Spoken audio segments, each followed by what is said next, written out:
I'm Christian Abbott. I'm Nathan Lavender. I'm Sean Abbott. And this is the Red Mist Podcast.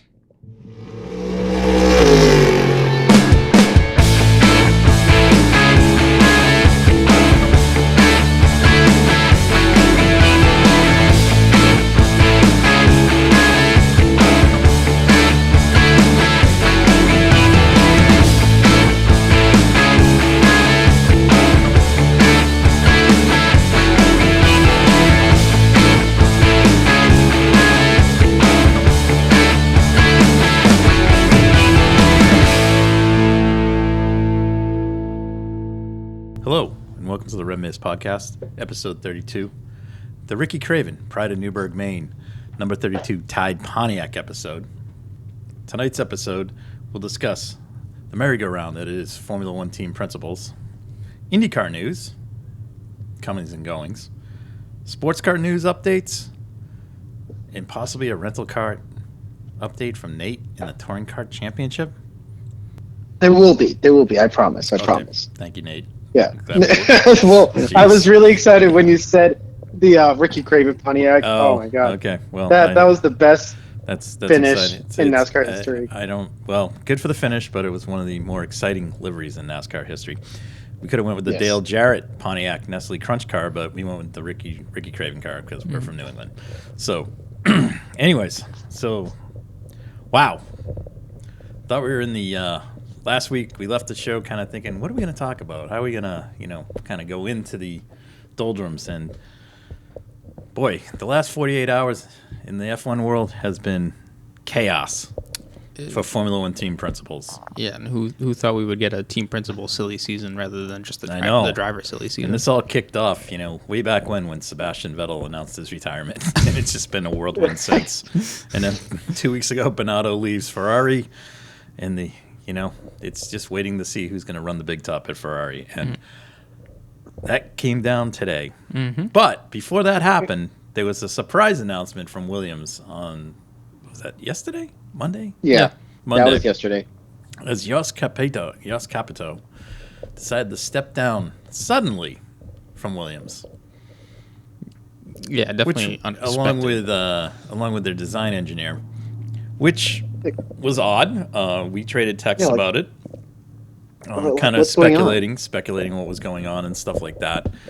And then overnight, the not so surprising news that Fred Vasseur has left Sauber Alfa Romeo to go to Ferrari. And I'm just going to say one thing. I applaud that move. It's definitely, I like Fred. He's grumpy. He's grumpy, and he's just definitely what they need over there. I don't think there'll be any more. Is that okay, Charles? Is that okay? Yeah, right. I think it's going to be a little more decisive. Yes. Yeah, yeah. And look, and this is a great move for Ferrari. You reunite Charles Leclerc and Fred Vasseur together, and I think that's going to better Charles Leclerc this season from prior to last season, and Carlos Sainz. Yeah, and I feel like with Carlos, it'll be good because I think Fred's a little old school like Carlos's dad, Carlos Sainz Sr., so, there's no BS. Yeah. And there's no hiding behind, oh, let me give you a hug. Sorry about that. We screwed up. I mean, Mateo's a nice guy and everything. I mean, he did a lot for the team technology-wise, just not the guy to be running the day-to-day race operations at the track. We talked about that last week, too. It didn't seem that was a role that he best fit. Whereas I think with Fred, he's going to put the right people in the right places, and the buck's going to stop with him on every front. So there won't be any BS excuses. It'll be up front, and I can't wait till Fred throws someone under the bus. It'll be awesome. Because he's just like Gunther. Well, and what's going to be even better is he's going to have all the team principals from the midfield and back marker teams. He's not going to step up into that front group, and we'll be throwing hands with. And Nate, getting back to your Christian point, I think it's a really good one to point that he does have a really solid relationship with Charles Leclerc. So that's a great point. But and because look, you how do you rebuild yourself from last year, right? You're already making the right step by adding Fred Vasseur in with already, I guess, prologue chemistry with Charles Leclerc. And you know what? I think he's actually the right person for Carlos Sainz. Yep. Because Carlos Sainz, you heard it in Silverstone, he's stop inventing. Let's just win this thing, for Pete's sakes, you know? And I think that's what Fred Vasseur is going to do. He's going to bring that winning mindset. I think the cool thing with Fred coming over is like he's not been on a team that hasn't. It's been a while since he's been involved with Sauber at the front. You know, I mean, we got to go back to the BMW days, but I think him moving to Ferrari, he is going to be a plus. I mean, for him, you know, it's like he's got an opportunity to be one of the big three. Yeah, he's going to definitely put his foot down. And I don't want to say down, but he's going to make a mark. Yeah. And, you know, I think he's going to be able to have, you know, a lot of people have been talking about Binotto because of how he came up through the technical aspects of the car, the design, the engineering, all that, where he came from. I think Fred's going to be able to put someone in place that will facilitate that for him. He'll also have somebody, I think, pit strategy and all that on the wall, I think is going to be more like some of the other teams, more like Red Bull, possibly more like Mercedes too, in the sense that, Bono has a pretty good relationship with Lewis. You know, there's no one overruling Bono. Bono makes the decisions, and it's between him and Lewis. Right. I think there's a lot of other people in the background that you're not. I agree. You're not seeing. I mean, apart from the obvious, but at the end of the day, it's the lead engineers on the wall at Red Bull. They have both Sergio and Max have their own race engineer, but Red Bull has their race strategist. Yes, which also reads off a computer program. Is that what she does? That's the whole Oracle. Yeah, I know, but at the end of the day, that's all the software that they make the call. But at the end of the day, she makes the call. Yeah. I mean, a lot of it is influenced by the program too. But then, of course, like you have your standout scenarios where it's like, okay, well, what was the one race that Max basically outlasted tires and held track position versus that? But I think that what's going to happen at Ferrari, you're going to see that you're not going to have these. Yeah. There won't be plans A through double Z going on. Well, the multiple plans will still exist, but they'll be more decisive of we're doing this now, and it will be discussed before the race, so the drivers have the same input. And that if a driver does want to overrule it, the driver is going to get to overrule it because those two guys are not exactly rookies. No. So I think honestly, their feedback is measured much more, and I think that respect does happen at Red Bull between Max and his engineer and Sergio and his. I think Lewis and Bono. It does. I think Bono has to talk Lewis off the edge every once in a while. I think, but we don't hear that. Well, we discussed this too about the drivers that you can see that can think strategy while they drive versus others that maybe not so. But George wants to think that he can. He's not getting that. I mean, after year one too, he's not even during so. I think what he needs to do is get the win. He needed to get the win, but he also has to realize who he's racing. Who his teammate is. He is number two. When it comes down to a championship winning car. Last year was not a championship winning car. And it's come out. Let the development go. It's come out that Lewis behind the scenes was doing more of the development work. Yeah. Because if he didn't feel he was going to make the season in terms of his health. Mm-hmm. So anyways. Because he would get out of the car with back pains. Oh yeah. Because of the porpoising, such as Baku. Right. No, I agree. And, old guy. No. Yeah, right. See, someone get his cane out, right? Wow. No, yeah, but his words. He's a legend of the sport. We know this. His words. His words. But anyways, but yeah, he did take a lot of the development too. So to try and get that. So and if we circle back to Ferrari, I think that's what Fred's going to put in place. Yeah, I think you're going to see a much more disciplined approach, one where the driver's input is much more respected. Well, I think one too, where it's just that there is no more confusion, Right? Because they were taking driver input, but they still couldn't make a decision. It didn't matter what input you put in. It's almost like they were flipping a coin, right? Or when you're teeing off on a golf course, they're flipping the tee, seeing where it lands, and go, oh, okay, that's what we're gonna do, right? And it's like it's just like they can't read a race.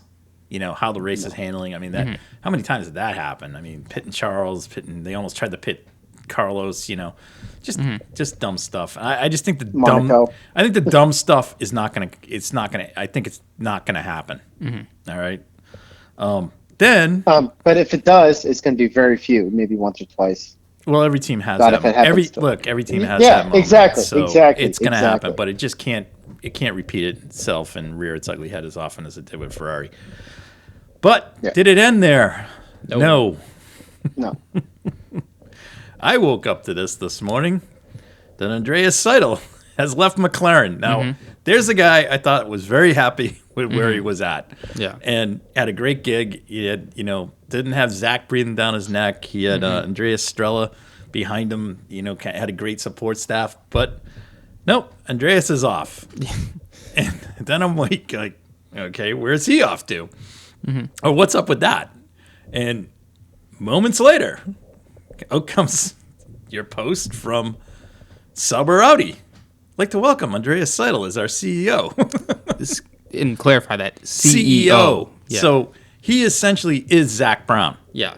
Okay? Right. So he's Sauber. He is the face of Sauber Audi. Yeah. Okay? In terms of the figurehead. So that now circles us back. Sauber? Wait, what'd you say? It's Alfa Romeo.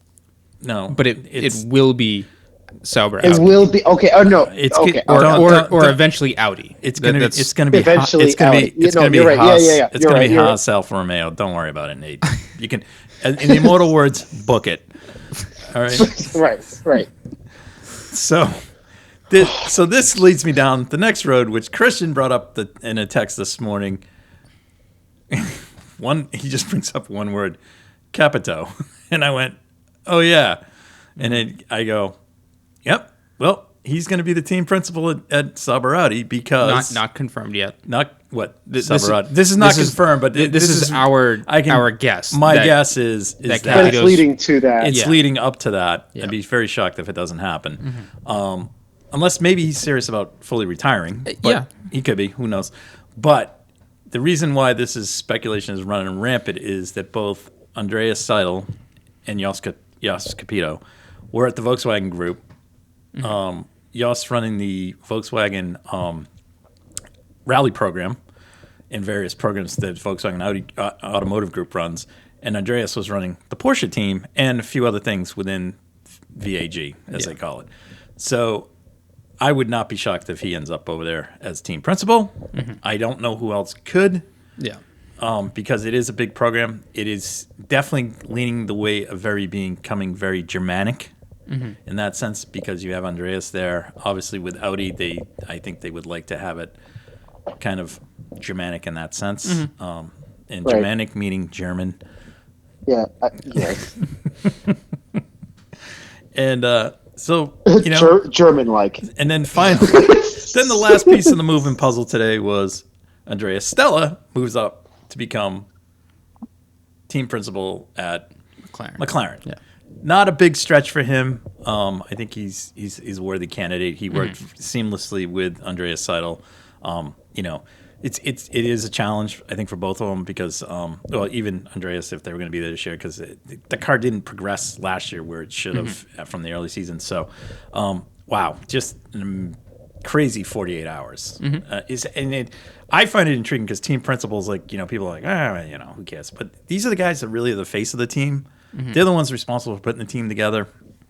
It rests on their shoulders. And these are three quality guys. Yeah. All right. And you can make fun of Steiner all you want. Gunther, he's a cartoon character. He's whatever, but he's done a hell of a job at Haas. Yeah. All right. Yeah. Maybe he's lucked out with the Drive for Survive. Publicity. Yeah. But he's but that's also helped him too. Right. But Fred Vasseur is of the same mentality or same same with him. Fred and Gunther are both part of the Ferrari. Yes, back in the day. Back in the day, yeah. Yeah. So they're not. They're from that same group that came through. So it's not. I don't look Gunther at. did Ferrari. He's done Red Bull. He ran the Yes. NASCAR program for Red Bull. I mean, these guys are not, Yeah. Slouches. slouches, By no means. right? So, Right. and they command respect. I mean, from the folks that work for them. I don't care what fans think or what the Twitterati think, but these are just quality people, and they're all good people. I mean, do I feel bad that Bernardo got sacked? Yeah, but at the same point, the buck's got to stop somewhere. And there were just too many mistakes. Not with the car, but too many mistakes elsewhere that cost points. Well, right. And some of it goes with the drivers. Yeah. But anyway, so that was just wild. I mean, I don't know what else to say. I think I said this last week too, but I thought Arriva Bene was going to be the one that was going to last there for a while. Yeah, for a while. Because he had the mafia boss kind of type the feel, mafia boss, where it was like he's going to take the Italian team to the front. Yeah, that's what it was. Yeah, and I think what he saw was that there's just Ferraris. It's a unique animal. Yeah, it is. Yeah. It was one back in the early days when Enzo was still around. It was a dictatorship. And he didn't like it. You were gone. Yeah. So, I mean, it's why it was a revolving door with the drivers there too. You got to fit the system. And there were, but there were drivers that he ingratiated himself to. Mario Andretti and Jackie Ickx, for example. They would constantly be back in Ferraris, in and out. But the two of them just didn't want to drive full time for Ferrari. So yeah. Anyways, wow, just crazy. Because all I thought we were going to talk about was the new sprint races for this year, and coming out, which there were 6 named. Yes. Thoughts on that? I thought Coda's kind of exciting. Yeah. So there's Baku, Austria, Spa, Coda, Qatar, and Interlagos. So Austria, Spa, and Brazil have had the sprint race before. Spa has. Oh yeah, that's right. Yeah, that's right. Yes, the rainstorm. Sorry, not. It wasn't last year. Spa. It was the year before with the downpour weekend. Yes. So yeah, those 3 races. I mean, Austria's proven to be good. Austria turns out really good. I don't have a problem with that. Interlagos I like. Interlagos has been good. What about Coda? Not a fan. Honestly, I'm not a fan of the sprint races to begin with. I was going to say my opinion of the sprint races. I don't like them. I personally like it at Imola. I kind of like it. Or no. Here's why I like it. It's Austria. No, I agree.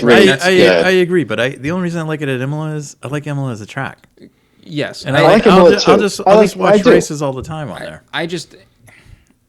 My opinion is if you're going to do sprint races, do the whole year or none. That's my opinion. Fair point. Like you're at the point of like, oh well, we've tested it three races for the past 2 years. I'm like, okay, well, good point. All right, and now it's like, okay, we're gonna do 6. I'm like, okay, well then either commit to the whole calendar or not, because where else are you gonna go with this direction? Right. I'm not a fan. And it looks like and here it is. It looks like they're leaning towards doing it for the full season. I think they're just, I don't know, is it a 5-year test at this point? Probably. Like, they're just picking racetracks that, okay, is there going to be a lot of overtaking? Is there maybe the opportunity of, I think one of the crazier sprint races I can think back on is when Lewis Hamilton, when he was back in last, made his way up to 8th. Yeah. That was and then the race. Yeah. So if you're looking at that, like that's where you can make up from a bad weekend to a good weekend. Right, but at the same point, that's kind of my thing where it's like if you screw up in qualifying, like you shouldn't. Yeah. You have rely the on race. The sprint. You only have the race to get it back and make it up. In some ways, it is kind of contrived. Yeah. Entertainment. The one thing. Well, I guess the only thing about that Brazil sprint race with Lewis was I think everyone found it odd how his grid penalty got applied because he had to take an engine penalty, right? And start at the back of the field, but he did that for the sprint race, not the actual race. Right. And I was like, well, that doesn't, because if the majority of the points are for the race, it should have been applied to the race. It should have been the race, not the sprint race. Right. It does. But I mean, in trialing this stuff, you find the loopholes that get found out. Because they did a sprint race in Monza this year. Yeah, that was not going to work. See, I thought that would have been one that would. Yeah, but it wasn't. But it didn't. Not. It's not. The Red Bull is that much faster. Well, and that's the thing. Like I think, because I think the success and of you're never going to do one at Monaco. There's no way. Like that'd be just a crash fest. But I guess, but that's the thing. It's like Monza, you would think after the 2 years prior that you would have a good race there. Baku, the past races that we've had there have always put on good races. Well, there's a risk to that place too, which is kind of nice. Yeah, there is. But again, the one race that I don't see it working out at all is Qatar, but could prove me wrong. Yeah, and because Qatar I don't really see as a Formula One. That's going to be a great Formula One race. Well, because that track is it's not really good with cars. Huh? I don't think that track is really good. No, it's definitely a MotoGP track. Right. Here's the thing: everyone is like, "Oh, it's not a great track." Well, when they went to it in 2020, it did, or 21, whichever year it was. COVID. It did actually turn out to be a good race, and that was all. And let's not forget, Fernando got third at that race as well. Right. So it did actually turn out to be a good race, and it caused there was enough of tire issues there too that made the race a little bit more entertaining than it was. But if you don't have those kind of tire wear issues, then you are down to kind of a single file. And the only reason I don't think there's going to be that tire wear issue again is because now Pirelli's going to factor in to go into that track. So that they didn't factor going in there. No. Because it came up out of need. So yeah. I know, and no prior data. So I know, what do you do? And the WEC's going there too. Yeah. Right. We can bring that up later. We can talk about if not this week, next week. But yeah. But go kind of circling back to the sprints. I really hope F1 just eventually just drops it, because they need to get rid of it as a whole at this point. Yeah, I don't. Because it's stage racing, just on a different day. It is. It is. It's catering to the new fan. Because the other discussions that I've seen pop up too is about active aero and this theory of reverse DRS. Well, the first thing that came up this week after they proposed that was the shorter DRS zones. Yes, that was first. I'm fine with shorter DRS zones. I have no problem. What I'm also don't want to see is I don't want these double DRS zones. If the track is not capable, if they're going to have a double DRS zone, then that track just has one DRS zone. Sorry, we need to clarify this. You don't like Interlagos. In the case where if you are the second car in line and you go ahead in the first one, then you also get DRS because you were the car behind for the first one. Well, yeah, sort of. But if you think about Interlagos, it starts as they come up the hill, about three-quarters of the way up, or a quarter, halfway up the hill. Once they start to make that left-hander to really go up the hill, they go into the DRS zone. It shuts off at the end of the first corner. They go down through what they call the center S's there, right? And then as they come out of there and they make that left-hander and then they go straight, that is another DRS zone. It's literally like you're on top of one another. If you can't get the pass by on zone 1, you're going to get it in zone 2, which happens 2 seconds later. It's just dumb. Again, not a fan of DRS. I know. I'm not a fan of DRS. But it exists because of what the cars were with all the air. I have no problem with push to pass because there's a certain point when it runs out. Yeah. Okay? It's like a credit card. It's like a credit card, okay? And it's up to it's up to the driver really to manage it more so than that. The thing that I don't like, and we talked about this with IndyCar, I don't like the fact that the teams know how much is left, and I don't like the fact that I know how much is left. Like they tell us, I don't really care. Like right, then it can come down to he has 4, I have 2. So use them strategically. Just you know what? Blank it out. It's a black science. No one knows. Just the team knows, and that's it. Mm-hmm. Okay, that's my only thing about DRS. Yeah, I like it because you know what, the driver has to decide when he's going to use it, and that's or the team strategizes about how to use it versus DRS, which is, I don't know. I agree. Well, so, okay, I'm thinking about this more. The push to pass. If you couldn't know how much push to pass they would have to use, you could.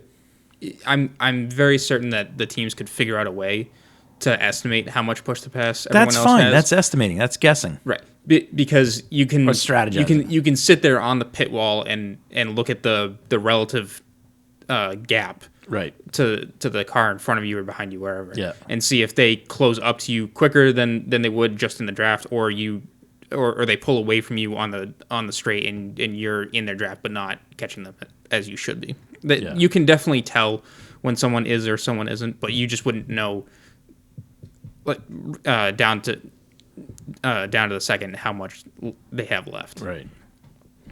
So, anyways, that came up. That was another thing, and and then all these other little things. But we, as those get more crystallized and more information comes available, we definitely talk about it. That reverse DRS that they were talking about, they were saying if you were the idea of it would be if you were at the car in front, then instead of the flap opening, it would actually induce more drag, so it would slow you. Yeah, which again, it gets into a whole thing, and it's like you're penalizing the guy in front. It's just a gimmick. It's just really, so it's whatever. All right. Anyways, other F1 news: Honda is looking to register as an engine supplier for 26. Yep, and there is just more news percolating about Andretti under the scenes. Okay. So where? What? It's news to me. Well, it's news to you. Hey.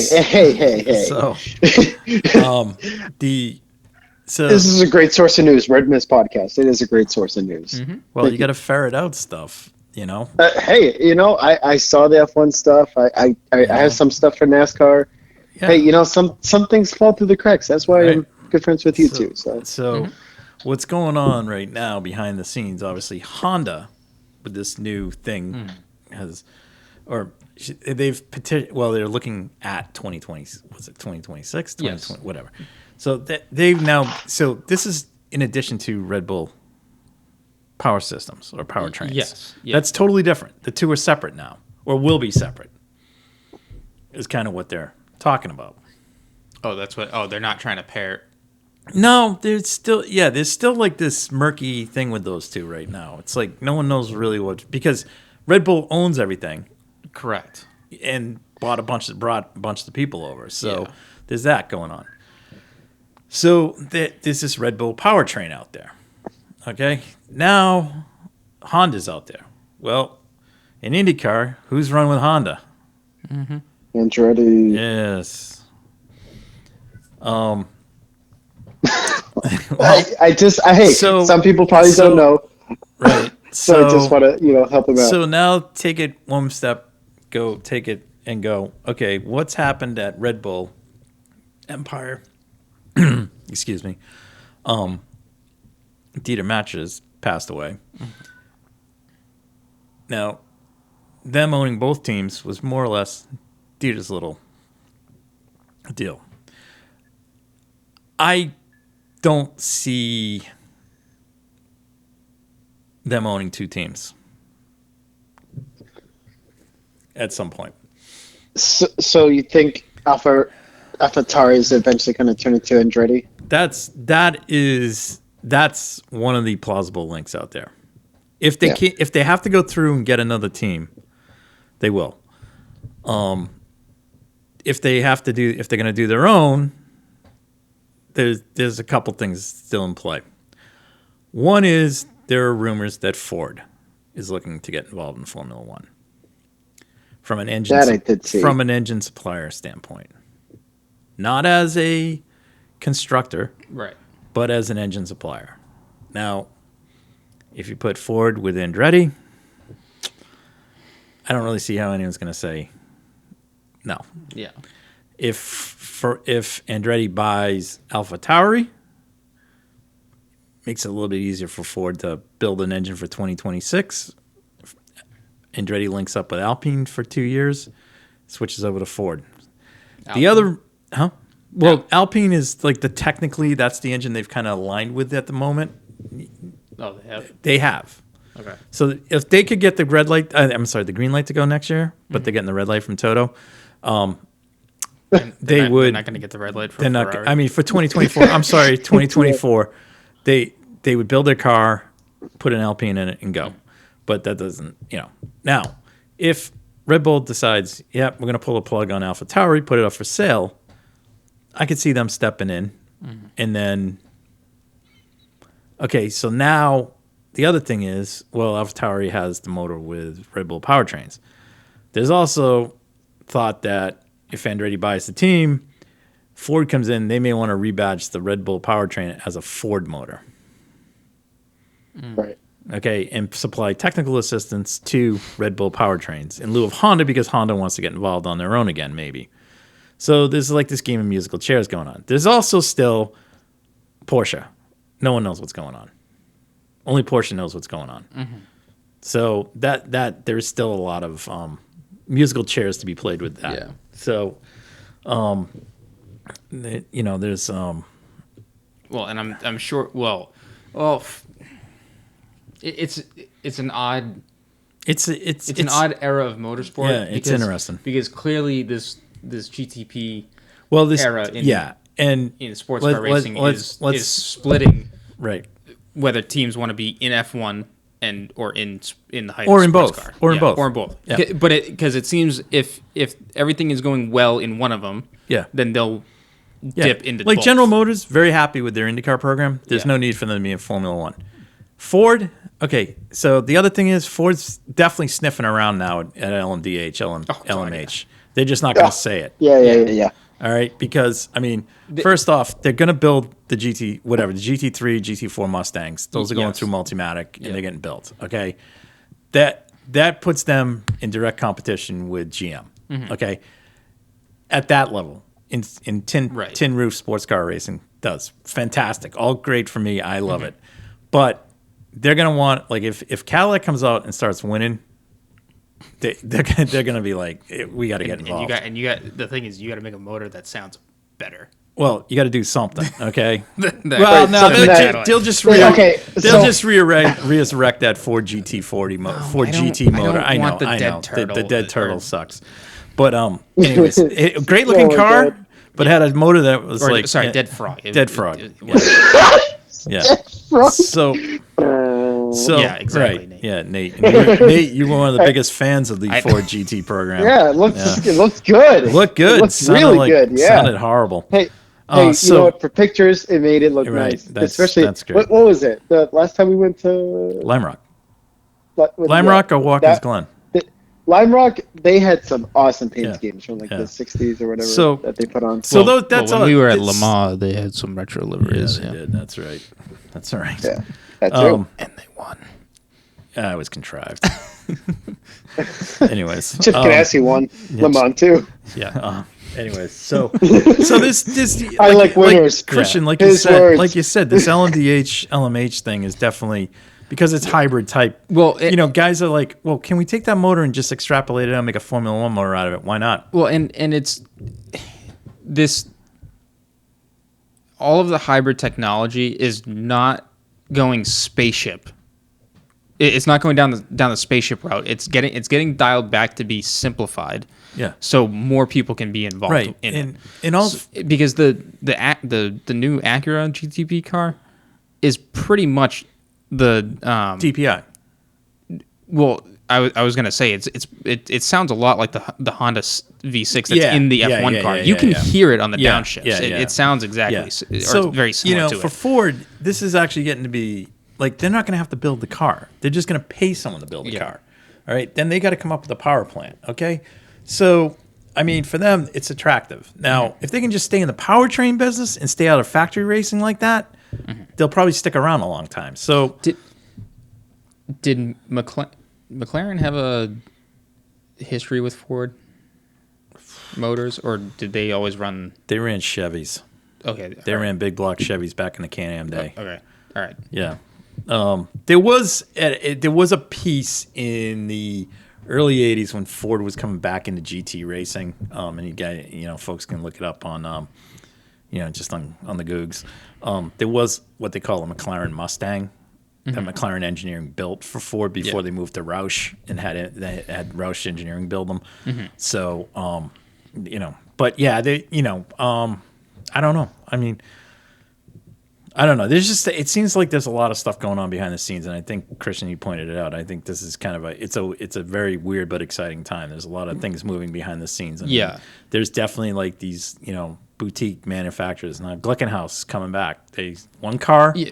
They're going to be back. I mean, the biggest thing right now is everyone's trying to figure out how to do it with the budget. Right. That's the thing. And that's the thing that Glickenhaus because everyone wants to be. It looks like everyone wants to be in it, but the budget. But Glickenhaus can do it with a budget, and that car is not slow. So so hopefully they'll be back for a full season in WEC. That'd be exciting. Didn't they confirm one car was going to be full season? Or is it? Where they're trying to they want to go full season. So maybe with one car they can do one. But anyways, it's exciting. So that's moving on from that. I mean, IndyCar with the motor now sitting idle for a bit. Yeah. I think that there's going to be with IndyCar. There's definitely going to be a moment to, I hate to say this, piss and get off the pot. But they're going to have to come up with a new car because the current design is years old, and they are going to have to come up with a new engines thing.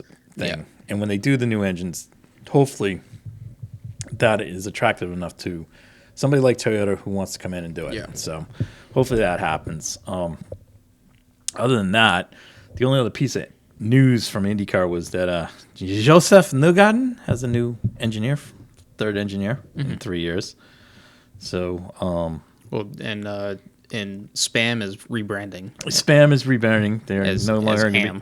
It's just going to be Arrow McLaren. Yeah. So the SP is gone. So Schmidt Peterson are off the table, and good for those two guys. They made hopefully they made some good money on the transaction. So, but two good guys there, so. Relating IndyCar news, Rinus VeeKay is going to be running in the Rolex 24 this year. Oh yeah, so isn't Joseph and Scott McLaughlin? Yeah, they'll be running. And then we did touch on that. Yeah, we touched on that. And we forgot about that. Well, I have to go dig this out, but I did see this last week, and that was one of the things before this whole chaos with Formula One team principals took place. But signed as an official factory BMW driver, one Colton Herter. Mm-hmm. So that's exciting. Yes. And which is great. So he'll be. That means he gets more opportunities in the prototype car, in and around his schedule. Yeah. So BMW values him as a high talent. No, really. Well, could there? They have one together before. Could there be 24? Could there be a BMW Formula One engine going to Andretti? Hot take. At that point, hot right? take. Well, hot take. Well, here's my hot take. I think you'd take Colton Herta and Jimmy Chadwick. You have those two as paired drivers. Would be good. Eventually. Yep. I know it's pretty hot, like off the press, but yeah. I mean, you just have to wait and see how Jamie does in. Hopefully that NXT. new. I think she's gonna like kick ass in her first year, like get 2 wins or more. I really think Nate. I'd say temper your enthusiasm slightly. I think it's great that Jamie's coming to the series because she's a definite talent. Yeah. But she's never driven any of these tracks. Yeah. No, I get that, but that's the simulators, seat time. Yeah, it's still not gonna until you get out and do it. And you got to look at some of the guys that are. And I shouldn't say preface the guys, but some of the drivers that are in that series. I mean, there are. I some get it. Ernie Francis Jr. Yeah. Well, there's some serious drivers in there. Yeah, I mean Matty Brabs. Mm-hmm. There's absolutely. There's guys in there that, I mean, let's pump the brakes. Yeah, let's pump the brakes a little. Let's remember it's going to be her rookie season in there. I'm hoping it's a 2-year. I'm hoping 2 years. Yeah. And I'm hoping that they can build on this DHL sponsorship for her to help move her maybe to F2 if that's not the place. But if it's into IndyCar, and fine, great, all more power to her because IndyCar is very accepting of having women drivers in the field. So And they've had some really good drivers. So, hopefully it's just, that's an opportunity for her. That's all I care about. Yeah. So I don't want, if she comes out and goes gangbusters, awesome. If, if she finishes in the top 5, even better. Right. So, Right. And I think the best thing for her is she's got to finish races. Well, the other thing is she's with a good team. So that's the other thing. Right. Yes, finishing races that's a plus. Yeah. So, and honestly, I don't know how many street courses she's driven. Well, don't forget they do ovals too. Yeah. I don't think that'll be a huge adjustment. I don't think it's because the Indy lights NX whatever, they're not as powerful. But they're only they're not even what ovals they running. They're not running Indy. Gateway. Did they run a Gateway? They do Iowa. Anyways, keep moving. So so that's all. Wow. But anyway, so it was just I'm still processing this whole Formula One stuff. Waiting to see what's going to drop tomorrow. On the sports car front in America, oh jeez, all sorts of stuff. I don't even know where to start. Can I start? But there's a waiting list in IMSA. I was very excited. I was very excited. Oh, hold on, we have an intro. Yes, we have, because I couldn't get enough of it the whole week that I was just listening to it. We got on it queued. We have it queued up. Bring it. Hold on.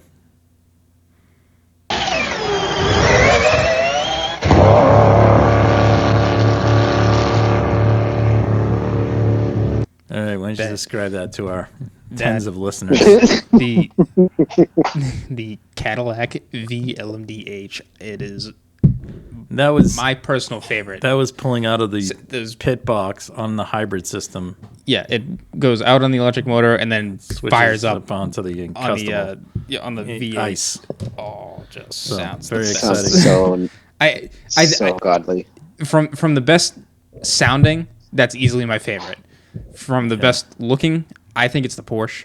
I like the Porsche a lot. And before we kind of dig into this, into the sports car news, I would like to promote a news. I think it's Videocast Sports website, sports car racing website, news breaking. Yeah, authority. Yeah, we had on the ground breaking. Yes, breaking news and reporting from insightful from Jordan Taylor at Sportscar for Life. Sportscar for Life. Yeah. Give it a look. It's a breaking. They break the stories before anyone else. They reported that the Ferrari they broke it.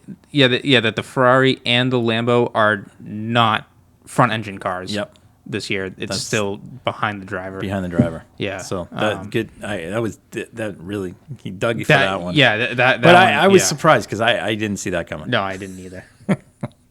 Oh, and Daytona has showers too. Oh, that's right. Daytona has showers. Not just bathrooms, showers too. Showers. Yeah. So, anyways, Sports Car for Life. Nice. Give it a follow. Yeah. For all your sports car news. They also had a interesting article on the full crack coolness. Oh yeah. Or half crack. Half crack versus full crack. Yeah. So that was another interesting. So for you expiring drivers out there, is the cracking of your visor. Yeah, and how cool you are. Yeah, Jordan goes into great details and explains that. So it's pretty cool. That's awesome. Jordan Taylor is one of the best. He's right there. Anyways, in the IMSA paddock. So some real quick IMSA news. The good folks at CrowdStrike won George Kurtz, along with Matt McMurray and the fine folks at Algrave Pro Racing, who are running the WEC and the WEC and the ELMS are coming over to our shores, and we'll be running an LMP2 car for George, who was formerly teamed with one Colin Brown. I don't know what happened to Colin Brown. Now a factory Acura driver. And he also made some appearances. George made some appearances with John Bennett and Colin in the long distance races with the LMP3. George is moving up into LMP2. with Matt McMurray and Ben Hamley. Now that is quite a pairing there. Yeah. So that's pretty good. So they'll be they're going to contest the Michelin Endurance Cup rounds. So that's Daytona, Sebring, Watkins Glen, and Petit. So I think that's a great step up for George, who's done a lot of GT racing, as well as some LMP3 racing, and that. George is most famous for being the CEO of CrowdStrike. Yeah. So George is doing quite well for himself. Yeah. So good on to him. I think that's exciting. So I'm very excited for that. He's got two great drivers there, in Hanley and Matt McMurray. The other interesting news broke is a wonderful team called AO Racing, which is a Porsche team, which is run by Gunnar Jeanette. And Gunnar is, first off, his name, his surname, family name is synonymous with IMSA racing back into the day. His father did a lot of work in the early IMSA days, particularly with Porsches, does a huge Porsche restoration business now down in Florida. And Gunnar, benefited from that, came up at a very young age. I think he was, for the longest time, the youngest driver to race at Le Mans and things like that. Very good driver in his own right. He's now going to serve as a team director for AO Racing, which is owned by PJ Hyatt, who's a kind of a technology entrepreneur. Got into racing, has done a few races in GT racing, got under tutelage of Gunnar. It's come up very, very well. They had some strong runs at the end of the season, so he's come up through that. And now he's started his own team out in Illinois, which Gunnar's going to kind of run. And they've added one Sebastian Priaulx. Prelow. Pre-Lux. Yeah. Yeah. Okay, you get the joke. Okay, so you've obviously listened to it then. Yeah, Seb Priaulx is... Right. So Seb and PJ are going to run the season together. Yeah. Gunner's going to run in the endurance, in the Michelin Pilot Series. The Michelin Endurance Cup races. And then as a fourth driver, this really sucks. They're bringing Harry Technell in. Oh. So I'm the only thing out there right now, and this is I'm kind of curious where Harry's going to end up. Yeah. Because he is associated. Well, the interesting thing here is they're both Sebastian and Harry are both associated with Multimatic. Right. So I don't know what the end game is there. But it should be interesting. So for GTP. Sorry. Yeah, there it is. That is pretty cool. For anyone curious about the mispronunciation of Seb Priaulx's last name, go listen to Dinner with Racers. Andy Priaulx, who's his dad, MBE, and the guy is a beast in touring cars. Yeah, definitely a great episode to listen to. So he, so that was exciting. That I like that news. Also at Vasa Sullivan Toyota, or Lexus Racing. Sorry, I'm kind of excited because this is the GTD. I can't get GD Pro. Why can we? Is it still GTD Pro, GTM, GTDM, or GTD? What do they call that AM? I don't care. Anyways, so in the Pro Am division. Okay. No. Don't say Pro Am. Just say Am. Am, whatever. Okay, but you can have a pro driver. Yes. Okay. Yeah. Yeah. Huh? No. Sorry. It's GTD Pro and then GTD. GTD. Right. GTD Pro. I know. Is all professional drivers. Got to be above gold rated, right? Yes. If you have a driver ranking gold or lower, or no, silver or lower, then you're not in that. You right? Yeah, you don't. So, very excited for this because Aaron Telis gets to stay in IMSA, yeah, which is exciting. And one of the guys that I really like, Frankie Montecalvo, will be back. And Frankie has been around for years, so I like Frankie. He's awesome. So that's exciting for them to be back in the Lexus this year. So hopefully they'll avoid some of the bad luck they had last year. That's kind of cool. Also, an interesting take here, and I was kind of surprised by this, but WeatherTech Racing, which is owned by David McNeil, who owns WeatherTech. I'm a fine purveyor of their products, and was kind of a historic car guy. He likes to drive them, as well as big backer of his son Cooper McNeil. Go Buffs, Sco Buffs. He also Go Buffs. Doesn't he have rights as well to a track out in California as well? Thermal? No. Laguna. The naming rights. Yeah. I thought you meant like he owned private no. motor track. He could. God only knows. Anyways, so Cooper's kind of taking a step back a little bit. So he's going to run the Endurance Cup races, and but I give Cooper credit. He steps it up, and I mean he's an AM driver, and he steps it up and runs in the pro ranks. Yeah. So I'm not going to knock it, but the way it should be. The way it should be, right? Yeah. I mean, I gave it to him because Cooper is definitely he's throwback. He's kind of like Ben Keating, you know. I don't care. I'll race anybody. So, but I do like. Anyways, WeatherTech has a really great livery, iconic. It's going to be. I liked it on the Porsche. I almost like it better on the Mercedes. So they are going to be running a Mercedes AMG with Jean Gouillon and Daniel Ucadella, which is very exciting.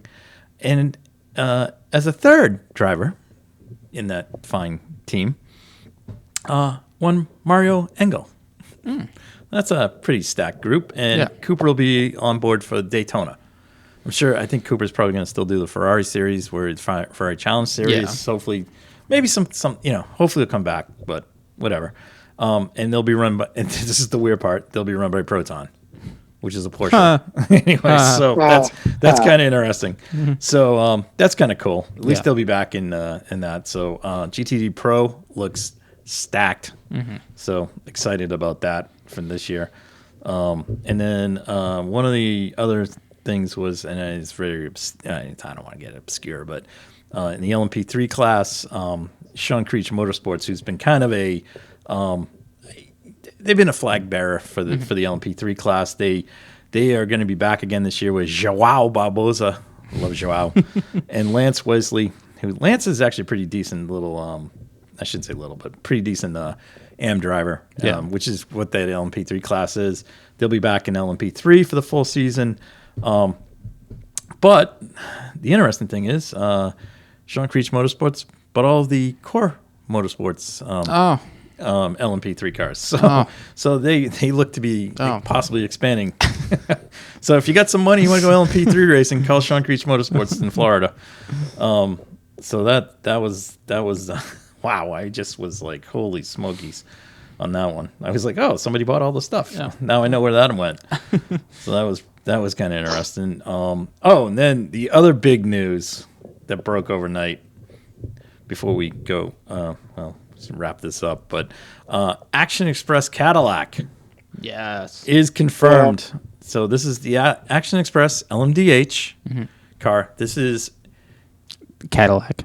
They run the Cadillac. Well, yes, they run the Cadillac. Yeah. Now, are they fully factory? Who? Action Express. Or is it just Ganassi's the full factory effort? I think it's just Ganassi. I think it's just Ganassi. Yeah, I think Ganassi, so I think Action Express knows. We'll get to Action Express. I was going to say, we'll get to the underlying thing. But yeah. The exciting thing is they're going to Le Mans. Yes. Now, the exciting part about Action Express is who actually owns Action Express. Yes, yeah. But that who owns it leads me to say that it's not they're not going to get no factory support either.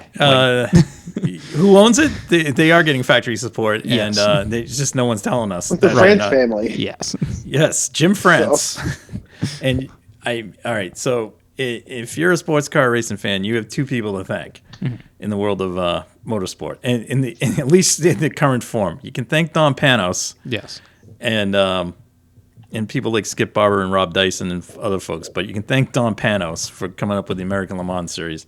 And secondly, you can thank Jim France for just saving everybody's rear end and causing IMSA to be what it is today. So Jim France, who owns Action Express, and that's why there is one Gary Nelson who is the head of Action Express. So there's a lot of NASCAR folks there. And the other interesting thing that goes with them going to Le Mans is, what other car is going to be at Le Mans that NASCAR is bringing? Oh, I don't know. Nate, do you know which car is going to go? Nate, what car is coming to Le Mans? Isn't NASCAR bringing a car to Le Mans this year? A NASCAR of sorts, yes. Yes. Well, I'm really, I know we're recircling this, but I'm really curious to see the driver lineup, man. That is going to be 4 of the best drivers for the Garage 56 program. Yes. Yeah. Yes. But don't forget. Let's pump the brakes on Garage. I like it. It's a great concept and stuff. If they finish the race, that's all I care about. Well, they're going to win GT class. Yeah, they're going to win overall. They're going to. You can't tell me the amount of aero that they've put on that car. They're not allowed to win GT class. They'll unofficially beat the field. I don't think they're gonna, because if they were gonna, they would have a little bit more high caliber drivers in the car. All right. The only one that they got right now that is of any Le Mans experience is Rockenfell. Yeah. Is Rocky. Yeah, All right. yeah. Now, if it's JJ and Jeff Gordon, great. And I have no idea who they're gonna bring in. Yeah. I really want it to be Larson, but that'd be awesome. But Boris said, no. I love Boris. Oh, No, I love Boris, but Boris is 2 years older than me. Isn't he still doing Trans Am? He's doing Trans Am. That's Yeah. that's perfectly fine. That's where he belongs. Okay. Yeah. I mean, Greg Pickett's in his 70s and he's winning in Trans Am, and that's not saying that Greg Pickett's a slouch. No, I mean, no. but that's he can no. manhandle those cars. All right, that's a total different animal. It's very Paul Now, if we Newman-esque. want to bring Trans Am cars to Le Mans, I'm all in on that. Yeah. Because those things, yeah. like, that'd be fantastic. That would be a fun class to watch. And I'm at Le not Mans. Oh my God. either Trans Am TA1, which is the big fire breathers, Yeah. which Boris drives, or TA2 would be fun. Yeah. Actually, even a Trans Am support race, there'd be freaking balls out. But anyways, so that's kind of cool that that's happening. Mm-hmm. I really find that interesting. Also, Wright Motorsports, who's now the new home of Volt Racing with Alan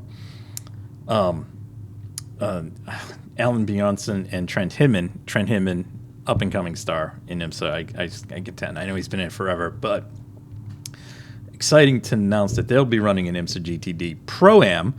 But as they get into the longer races, they've been joined by some fine factory Porsche drivers. Yeah. Kevin Estre and Maxi Root.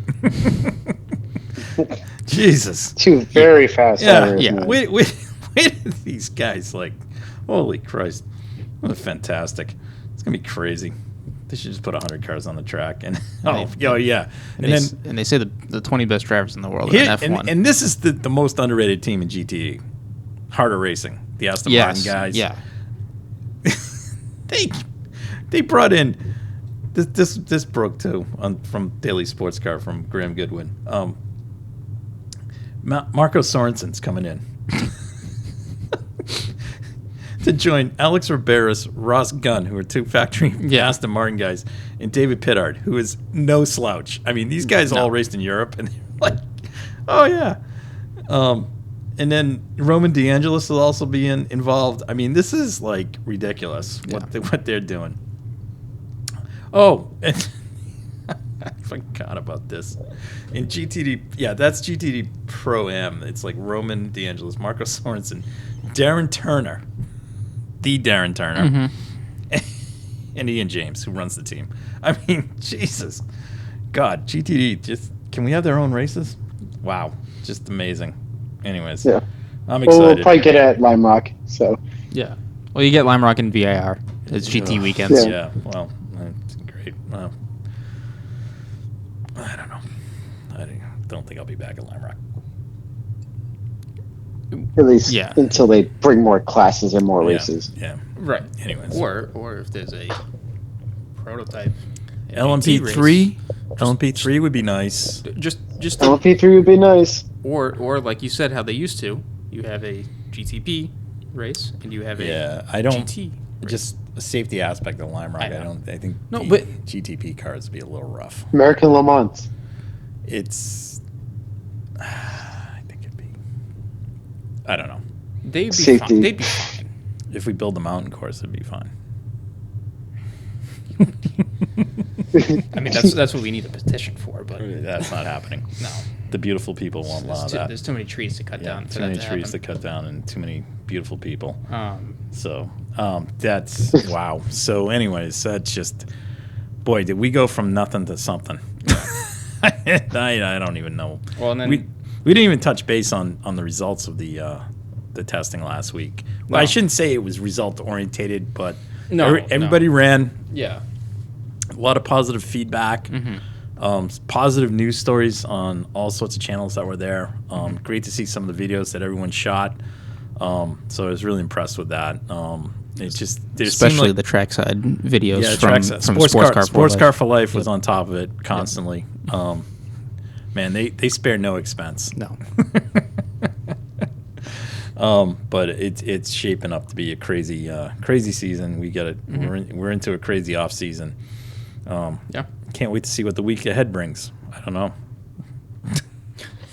Well, anyways, everything that happens before or after is just waiting. And Nate, let's before we close the show, let's have a quick synopsis of your weekend. Was this officially the kickoff race of the season? I mean, besides an endurance race, right? To start the season, yes. Okay, so this was yes. Go ahead. This was the first ever, I think, Delaware Grand Prix. Well, but it's the first race of the touring car championship. Technically second, but first traditional round. Traditional format. Yeah. Okay, and so is this we'll the winter series or is this the kickoff of the season? This is the winter series. Okay, winter series. Okay. So there's a summer and winter series. And this took place in Delaware. Yes, in Newcastle, Delaware. Okay. I really wanted to wear my Newcastle, Indianapolis sweatshirt just to kind of confuse people. Okay. And was this a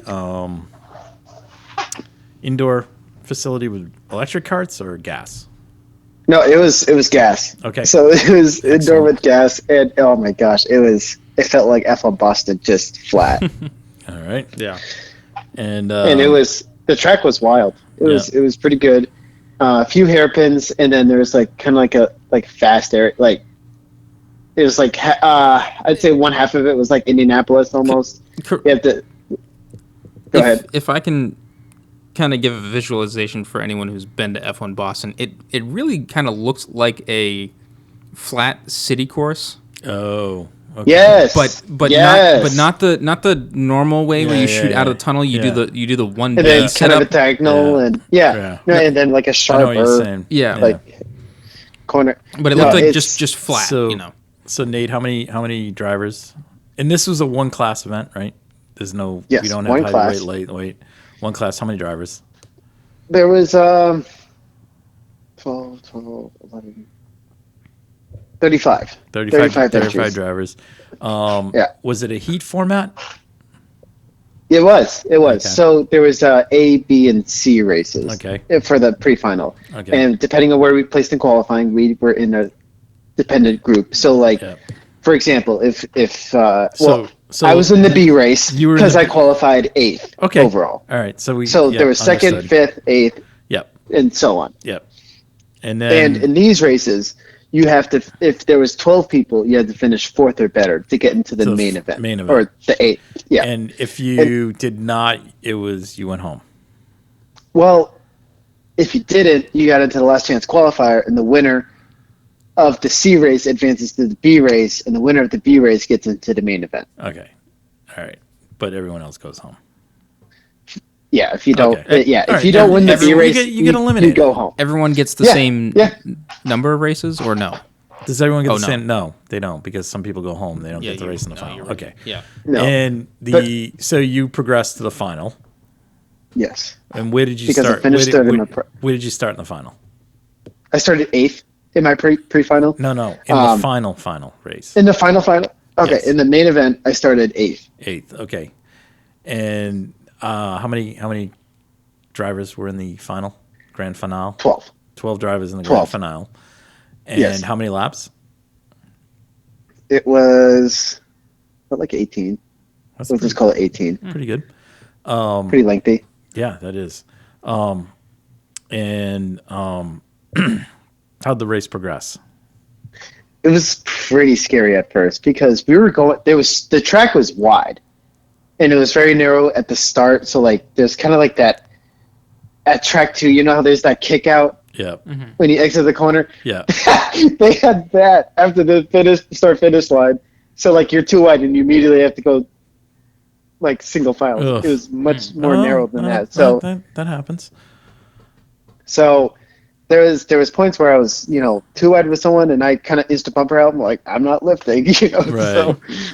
So, and then you kind of like Any cautions during the race? Oh yeah, and guess when? With 3 laps to go, I made my way up to 4th place. Yeah. I made some really exciting passes on the outside in the hairpin corners. Moving way up to 4th. And the caution, whatever, came out. 3 to go. Someone had a mechanical issue. Yeah. And then we restarted. And second tried making a move on first, but kind of failed at it and dropped it back into third place's hands. Yeah. And so there was a battle for second place. So like the win was really out the window, but it was still an opportunity for a podium. So we get to the white flag. We're circling around, and Roman, he wins, and the shifter cart kid, Christian, not Abbott. Not me. Yeah. I didn't know we had a shifter cart. Yeah. Yeah. Turns out he's a shifter cart driver. So Nice. I guess he has speed. So you started off the season. So all the points were based on the final. yeah, final. Okay, so- Like in your final. So if you finish like first in your B race, you finish 13th. Right. Yeah, but gotcha. All right, so kind of whatever. All right, so the whole idea was get to the final and get more points. Okay, Yeah. Gotcha. Right. All right. So But- where and when is the next event? Well, hang on. So in the last hairpin corner, I made a move inside for third and was able to sneak in the podium and finish third. There So you go. it was. Well, congratulations to you. Thank you, and thank you. The next event, I won't be able to make it. Uh-oh. But the next one I am doing. Thank God there's drop rounds. There's drop rounds. How many drop rounds? I think it's like 1 or 2. I'm gonna have to talk to Mateo. I believe it's 1. One is I would be acceptable. If there's Yeah. 2, I'm like, this is kind of that's not Are really. you committed or no? Yeah, I don't- that's not committed. So that's I think it's 1. so the next you can't make the next one. When will be your next foray appearance? It'll be round 4 at the R1 round And where's that? in Rhode Island. Rhode Island. Okay. What town in Rhode Yeah. Island? I'm not sure. I don't know. I've never been to this place. We have the a summer champion We have Ben a Braley karting went there. compadre from Rhode Island who might Yeah, Alex up. Gomes. Should I show need up. I need him. Christian, come on, you too. Like I think some quality drivers can show maybe up. you And, should show up. Yeah, can you just jump So- in? Maybe. There you go. Yeah, Maybe yeah. take some of the see. F1 We'll see. crew down there. Yeah, rough them up a little bit. It'd be kind of fun. yeah. No, Christian, if you can win on I think Debut, debut. Yeah, yeah, that'd right. be awesome. Debut. Well, when is Yeah, it? that'd When be is cool. that? When is that gig run? What weekend? January 21st. I think you guys have 21st? 21st. Aren't you guys running the Daytona 24 on iRacing? I can't do. Yeah, in the morning, but Can't do the 21st. I'll be running it, but Is that a 24 hour?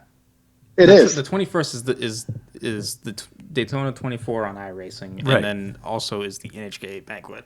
Oh yeah, so Alex Gomes won't be attending that, right? Well, No, he won't be Yeah. attending that event. So Yeah. Yeah, is that the so- only time they appear at R1? Yeah. Okay. Yes, All they right. And then- they have 2 rounds at Supercharge, I think, right Where is Supercharged? in Connecticut. No. Monza. Or did I get that wrong? Where? Yeah, it's Monza at sorry. Foxwoods. Not Supercharged. Yeah, no, I know what you mean. Monza, you're right. Sorry. You should go to Foxwoods was right. Yeah, you should go there. But Monza, yeah. That you would like that track, Christian. Yeah. That track's really technical and elevation changes. And I think there are gas carts there too. Yes. Although I heard some shady things about the carts. there is a wide range of. I heard that. Yeah. At Monza. Yes. Well, I think Supercharge is the ones where you hit the gas and then they have like race car noises pumped into the Ludicrous speakers. speaker. Something like that. Yeah, that's through a real. speaker. Oh, Awesome. it's terrible. Anyways. It's really terrible. All right. Well, There's a push to pass button with it too. Yeah. All right. Well, congratulations, Nate. Thank Solid you. start to your Yes. season. Wish you the best of Yeah, luck. second, third, and let's hashtag We'll hungry go for from two. there. Yeah, All right. exactly. One other little piece of news I think we missed this weekend is Rubens Barrichello won a championship this year. What? Did he win the Brazilian Stock Car Championship? Stock Car, Yeah, sweet. Holy crap. Yeah. Finally, a That's championship awesome. in his Yeah, name. the season finale was at Interlagos. Nice. But yeah. I did miss that. So he That's did. congratulations to Rubens. So he did win that. That's awesome. But yeah. That's a pretty competitive series. I think And- Tony Kanaan runs in that. Yeah, he does. Yeah, and, the Texaco car. And the other thing we didn't touch was the Magnusons. Finished P7 P7 at the Gulf 12 Hours. At the Gulf 12 Hours, and they will be appearing at the Daytona. They will be racing Yes. at Daytona 24 Hours. Yes, so they mentioned that as well. very exciting Yeah. about that. The AF Corsa ended up winning the Gulf 12 Hours with Fuoco Collado and Guidi.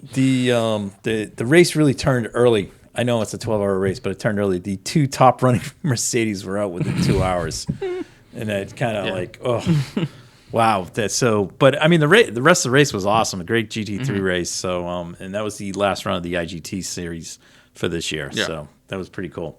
And then Pretty cool. The only other thing that I have we missed on F1 stuff was Zandvoort's going to be on the calendar until 2025. Yep. So it's And, not surprised, but Just one other thing I did discover. There was a interview that Lee Diffie did with Max when?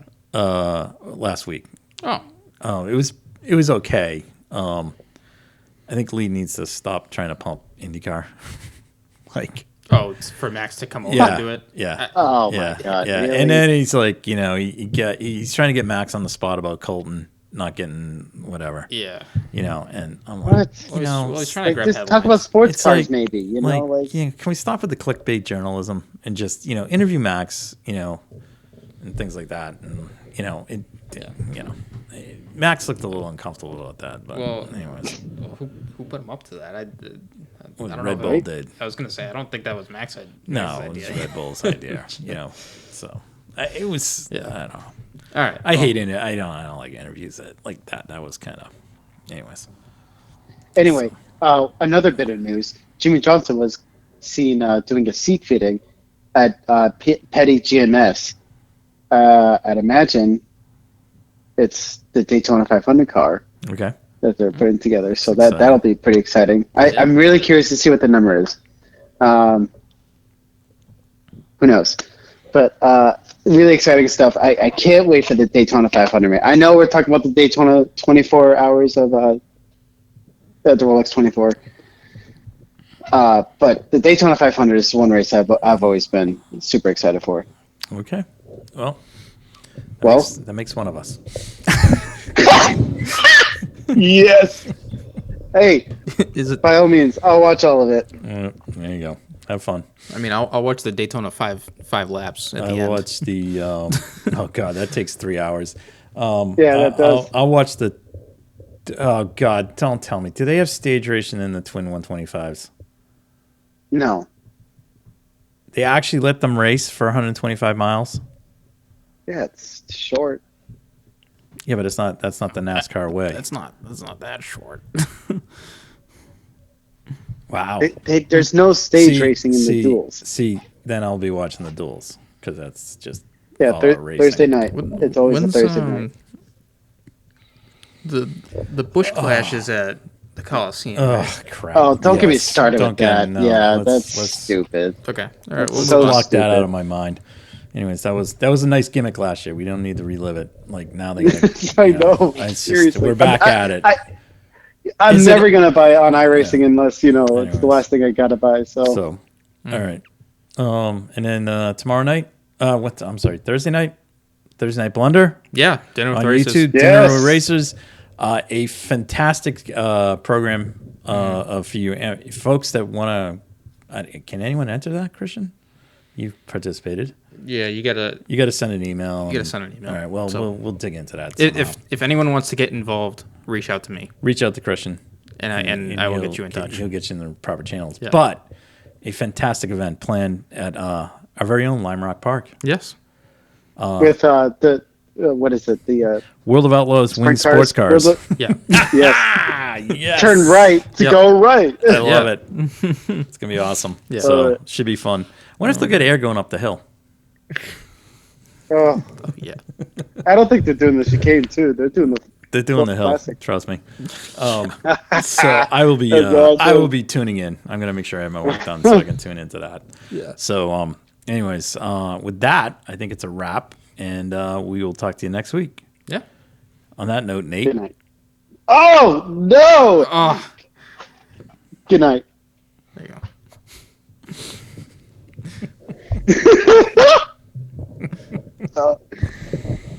It took 32 episodes. Oh, dang it. Thank you guys for listening to the Red Mist Podcast, hosted by Christian Abbott, Sean Abbott, and Nathan Lavin. It's produced by Christian Abbott, and music is by Alex Wart and Harrison Tate.